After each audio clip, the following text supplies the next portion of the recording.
Assalamualaikum warahmatullahi wabarakatuh. Selamat pagi, salam sejahtera bagi kita semua. Perkenalkan, saya Dr. Andi Hakim Lubis, Sarjana Hukum Magister Hukum, dosen tetap Program Studi Ilmu Hukum pada Fakultas Hukum Universitas Medan Area, dengan nomor Induk Dosen Nasional 01 13 05 9401. Diangkat dalam jabatan akademik lektor, salah satu di antara mata kuliah yang diampu adalah Pengantar Hukum Indonesia dengan bobot 2 SKS. Adapun tujuan saya membuat video pembelajaran ini sebagai syarat kelulusan sertifikasi dosen, yakni pernyataan diri dosen, unjuk kerja Tridharma Perguruan Tinggi pada bidang pengajaran. Mata kuliah Pengantar Hukum Indonesia ini mempelajari konsep dasar hukum di Indonesia yang meliputi pengertian hukum, perkembangan hukum di Indonesia, penggolongan hukum, sistem hukum di Indonesia, sistem hukum pidana dan hukum acara pidana, sistem hukum perdata, dan sistem hukum acara perdata, implementasi peraturan perundang-undangan, serta budaya hukum di Indonesia sebagai landasan untuk memahami sistem hukum nasional secara komprehensif. Adapun capaian pembelajaran mata kuliah Pengantar Hukum Indonesia ini sebagai berikut. Diharapkan mahasiswa mampu menjelaskan pengertian hukum, sejarah, dan perkembangan hukum di Indonesia. 2. Mahasiswa mampu menjelaskan penggolongan hukum di Indonesia. 3. Mahasiswa mampu menjelaskan sistem hukum dan sistem hukum di Indonesia. 4. Mahasiswa mampu menjelaskan sistem hukum pidana di Indonesia. 5. Mahasiswa mampu menjelaskan sistem hukum acara pidana di Indonesia. 6. Mahasiswa mampu menjelaskan sistem hukum perdata di Indonesia. 7. Mahasiswa mampu menjelaskan sistem hukum acara perdata di Indonesia. 8. Mahasiswa mampu menjelaskan dan menganalisis implementasi peraturan perundang-undangan di Indonesia. Dan kesembilan yang terakhir, mahasiswa mampu menjelaskan budaya hukum di Indonesia. Dalam proses pembelajaran, saya menerapkan pendekatan student center learning dengan mengintegrasikan case method, problem based learning, diskusi ilmiah, analisis putusan ataupun case analysis, presentasi, dan penugasan berbasis penelitian.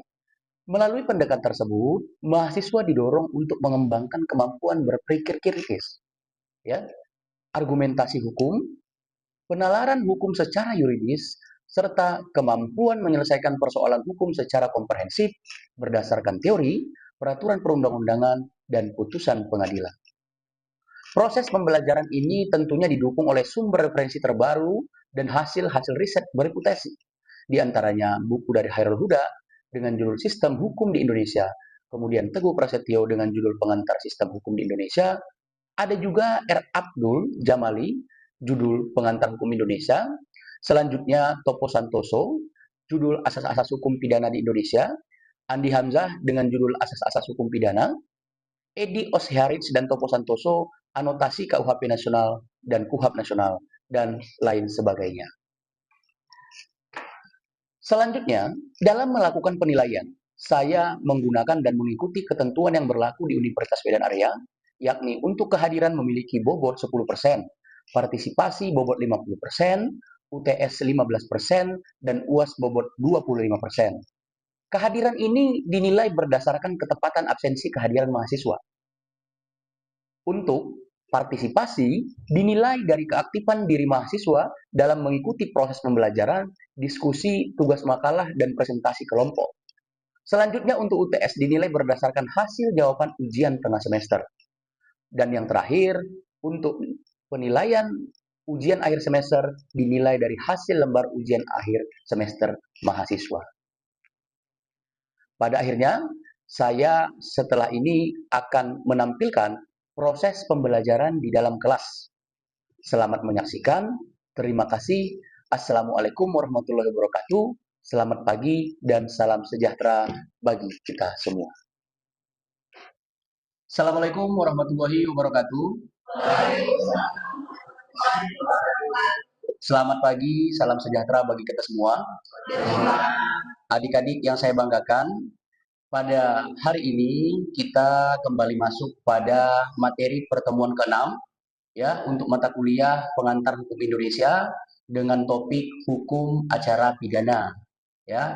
Akan tetapi sesuai dengan kesepakatan kita yang sudah dituangkan dalam bentuk kontrak perkuliahan, sebelum kita memulai perkuliahan pada hari ini, ada baiknya kita berdoa menurut agama dan kepercayaan masing-masing. Sehingga ya materi ataupun pembelajaran yang kita laksanakan hari ini mendapat ridho dari Allah Subhanahu wa taala, Tuhan yang Maha Esa.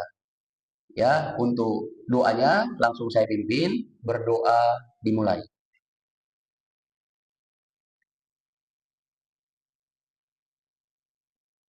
Berdoa selesai. Ya. Baik, adik-adik yang saya banggakan, bahwa pada pertemuan sebelumnya kita sudah membahas tentang hukum pidana, ya. Barangkali kalian masih ingat bahwa hukum pidana itu melindungi tiga kepentingan. Ya. Kepentingan pertama yang dilindungi oleh hukum pidana itu adalah kepentingan negara. Kepentingan yang kedua yang dilindungi oleh hukum pidana itu adalah kepentingan masyarakat. Dan kepentingan yang dilindungi hukum pidana yang terakhir itu adalah kepentingan individu. Ini sekedar mengulang pada pertemuan lalu agar ketika nanti kita masuk ke mata kuliah hukum acara pidana, maka kalian lebih mudah memahaminya. Ya, apa yang dimaksud dengan kepentingan negara yang dilindungi oleh hukum pidana? Kepentingan negara yang dilindungi oleh hukum pidana itu kepentingan yang berkaitan dengan eksistensi keamanan, kedaulatan, dan kewibawaan suatu negara. Maka di dalam kitab hukum undang-undang hukum pidana itu mengatur tentang kejahatan-kejahatan ataupun tindak pidana tentang keamanan dan kedaulatan sebuah negara.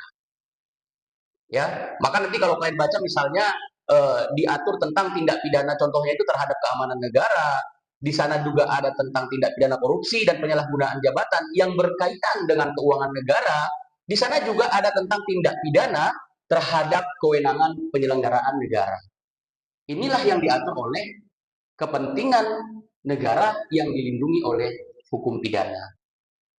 Yang kedua, kepentingan masyarakat. Ya, kepentingan masyarakat ini berkaitan dengan ketertiban umum. Ya. Kondisi sosial kita, masyarakat kita, negara melalui hukum pidana juga melindungi itu. Tujuan hukum pidana itu kan untuk apa? Tujuan hukum pidana apa? Ya, untuk menimbulkan rasa aman, ya, rasa nyaman, kan begitu. Itu tujuan hukum pidana sebenarnya kan. Agar setiap orang yang memiliki hak itu tidak dilanggar orang lain haknya. Agar setiap orang yang memiliki kewajiban untuk melaksanakan undang-undang dilaksanakannya kewajibannya.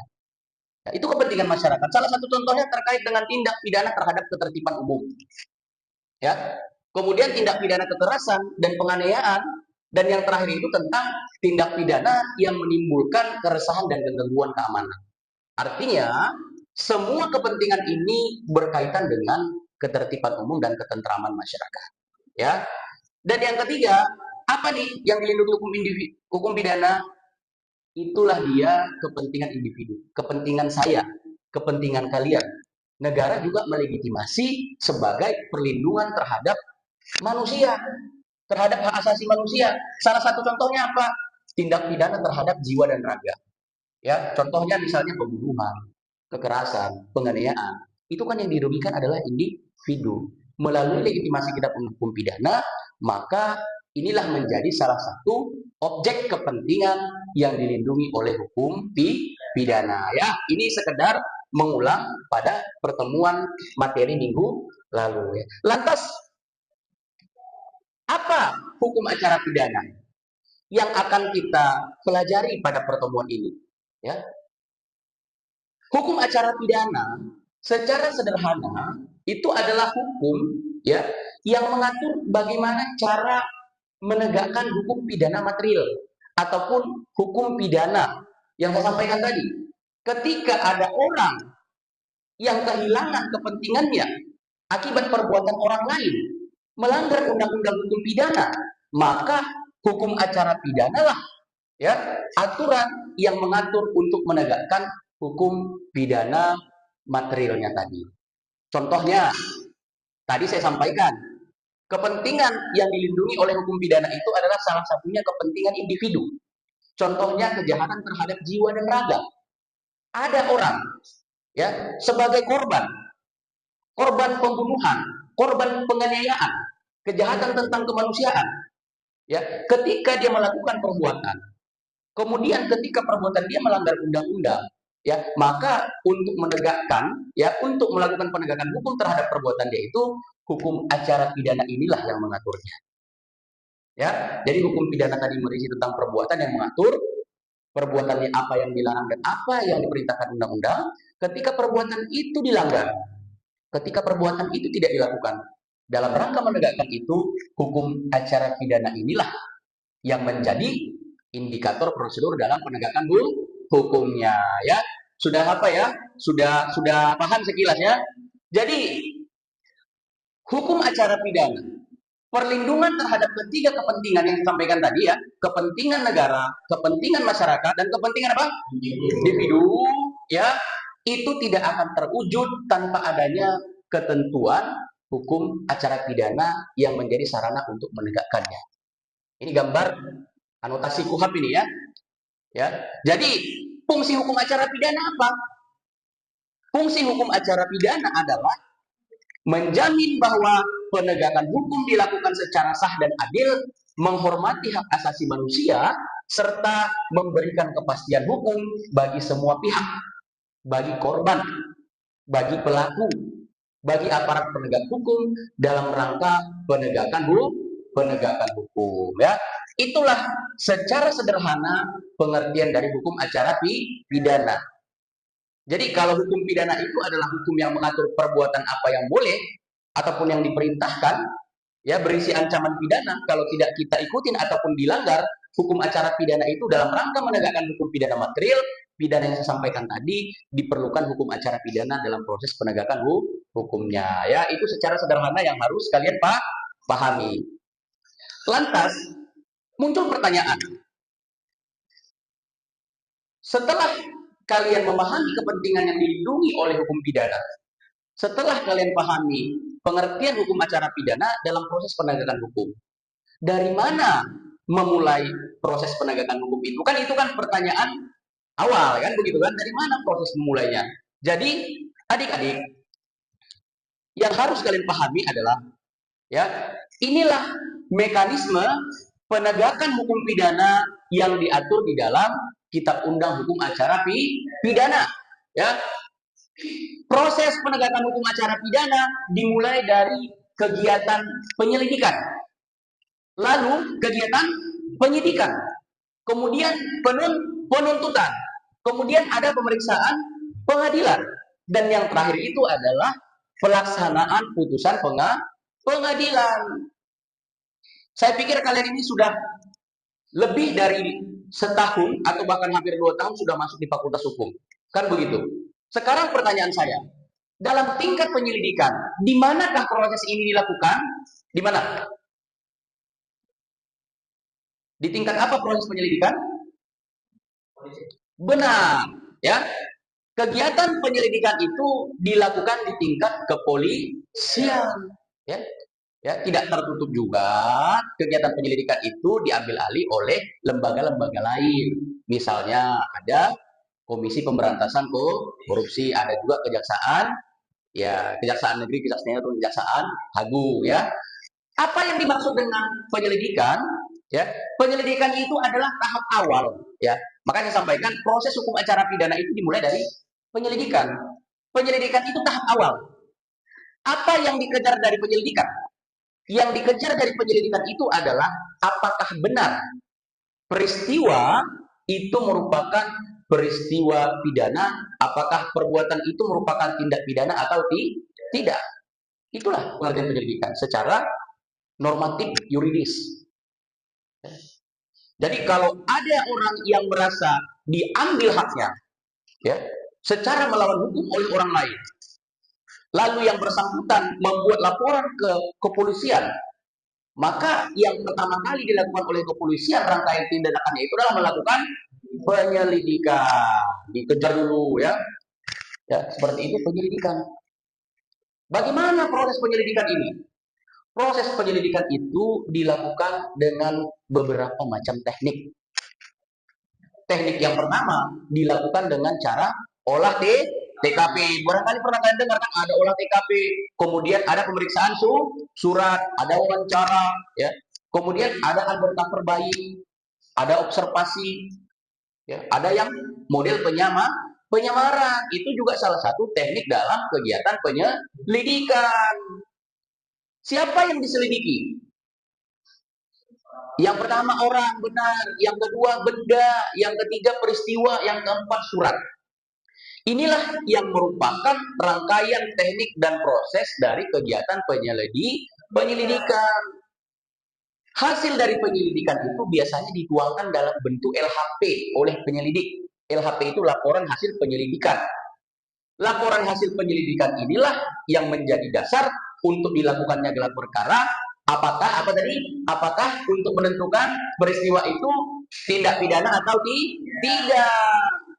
Ketika itu memang peristiwa pidana, ketika itu tindak pidana, berdasarkan hasil gelar, makanya masuk ke tahap penyidikan. Ya, saya pikir kalian sudah hebat-hebat ya, sudah memahami ya. Artinya saya bangga lah ya. Ya kalian sudah barangkali sudah membaca lebih dahulu sebelum perkuliahan ini dimulai ya.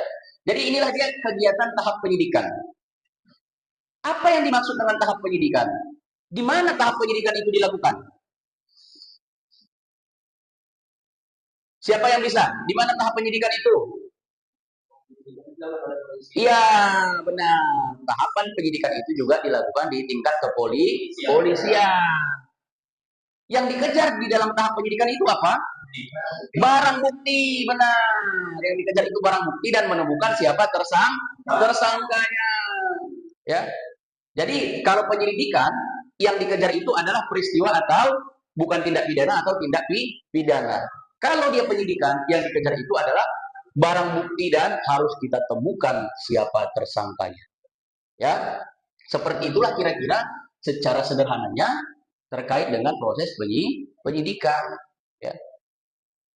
Yang ketiga, ini terkait dengan penuntutan. Ya. Di tingkat mana dilakukan penuntutan? Jaksa, benar. Yang memiliki kewenangan untuk melakukan penuntutan itu adalah jaksa penuntut umum. Setelah ditemukan tersangkanya, penyidik itu akan mengirimkan berkas ke kejaksaan. Ya, dikirimkanlah berkas ke kejaksaan untuk dilakukan penelitian berkas. Apa yang diteliti oleh jaksa? Yang diteliti itu ada dua biasanya, syarat material dan syarat formilnya. Terkait dengan perbuatannya, terkait dengan tindak pidananya, jaksa penuntut umum juga akan melakukan penelitian terhadap berkasnya secara formil.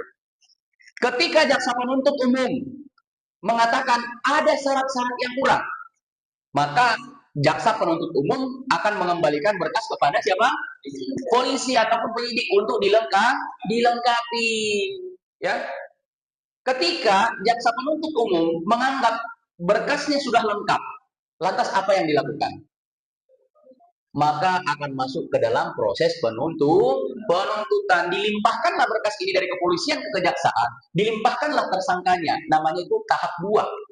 Ya, dilimpahkan untuk dilakukan penuntutan. Maka ketika dilakukan penuntutan itu biasanya itu jaksa sudah harus membuat surat dakwaan. Surat dakwaan inilah yang menjadi alat ukur, yang menjadi indikator yang akan dibuktikan oleh jaksa ketika seseorang itu dilakukan penuntutan.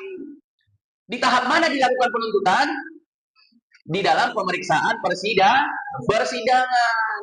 Disinilah dilakukan penuntutan di ruang sidang ini. Ya. Jadi di dalam ruang sidang, siapa-siapa saja aparat penegak hukum yang akan melaksanakan persidangan? Hakim, jaksa, ada terdakwa, ya terdakwa, kemudian ada advokat sebagai pembela ataupun penasihat hukum. Inilah yang melakukan proses persidangan di pengadilan ini. Hakim ya memiliki kewenangan untuk mengadili. melakukan pemeriksaan, ya, melakukan kewenangan untuk mengadili terhadap dakwaan dan tuntutan dari siapa? Jaksa penuntut penuntut umum. Ya. Inilah dia pemeriksaan di persidangan itu. Maka nanti jaksa penuntut umum ya akan dan harus membuktikan bahwasanya dakwaan dia itu benar dan terbukti. Penasihat hukum ya harus membuktikan bahwa terdakwa ataupun kliennya itu tidak bersalah kalau tidak bersalah. Ya. Dan siapa yang mengadili? Hakim. Tugas jaksa penuntut umum hanya membuktikan dakwaannya. Tugas penasihat hukum adalah untuk melakukan pembelaan terhadap kepentingan kliennya, kepentingan hukum yang dibela dalam proses penegakan hukum. Ya, maka dalam proses pemeriksaan persidangan itu yang paling penting itu adalah pembuktian yang harus kalian pahami di dalam hukum acara pidana. Ya, kita mengenal namanya asas. Asas dalam hukum acara pidana itu actori incumbit onus probandi. Apa itu artinya? Ya, tugas jaksa itu adalah untuk membuktikan dakwaannya. Maka yang berhak itu, yang memiliki kewajiban untuk membuktikan itu adalah jaksa penuntut umum. Jadi sebagai terdakwa ataupun penasihat hukum sebagai klien dari terdakwa, apa yang harus dibuktikannya? Apa yang harus dibuktikannya? Yang dibuktikannya bahwasanya dia tidak bersalah, benar kalian. Ya, itu.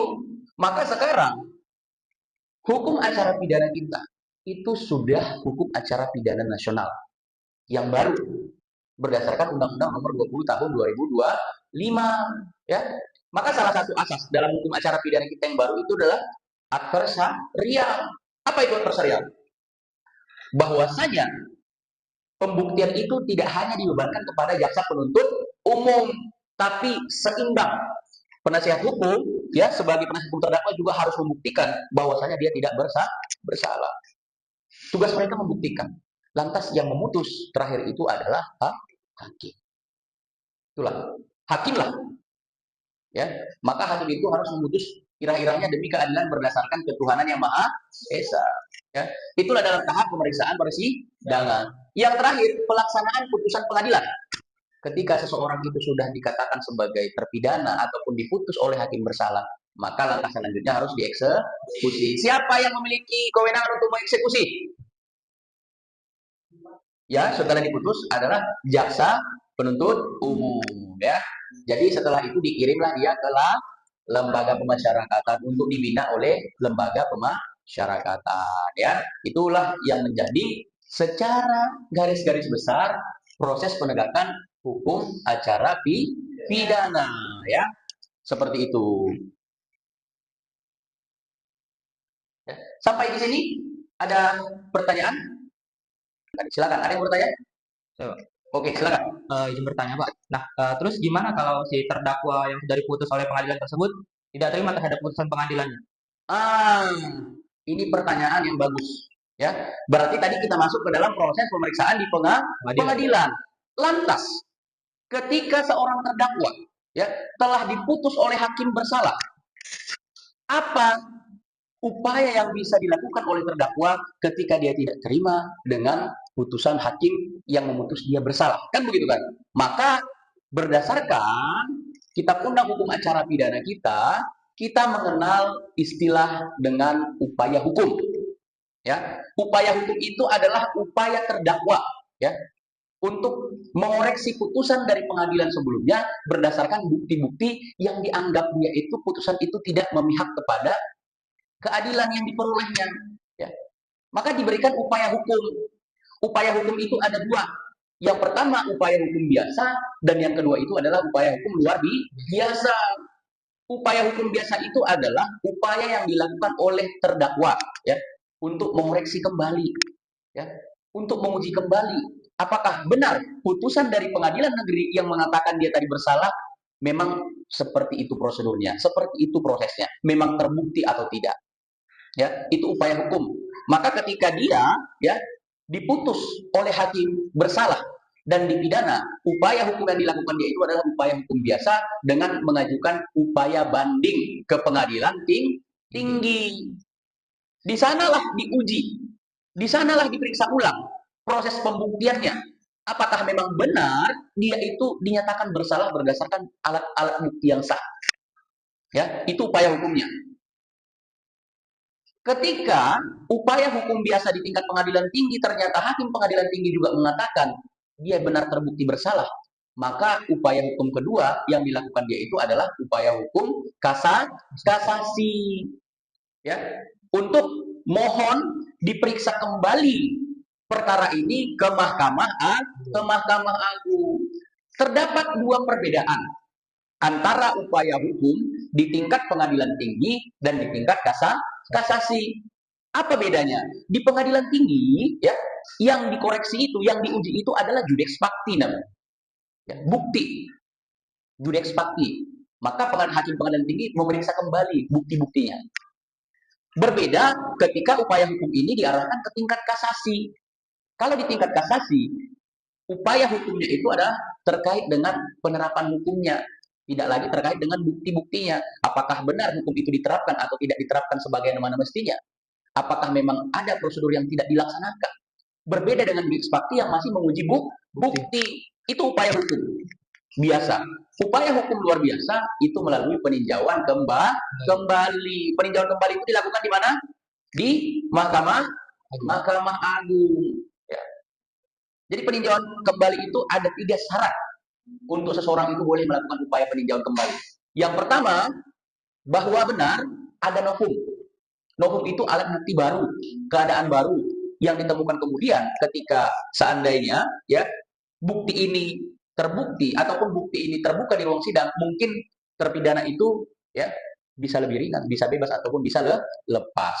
Peninjauan kembali, alasan peninjauan kembali yang kedua itu adalah terjadi pertentangan putusan.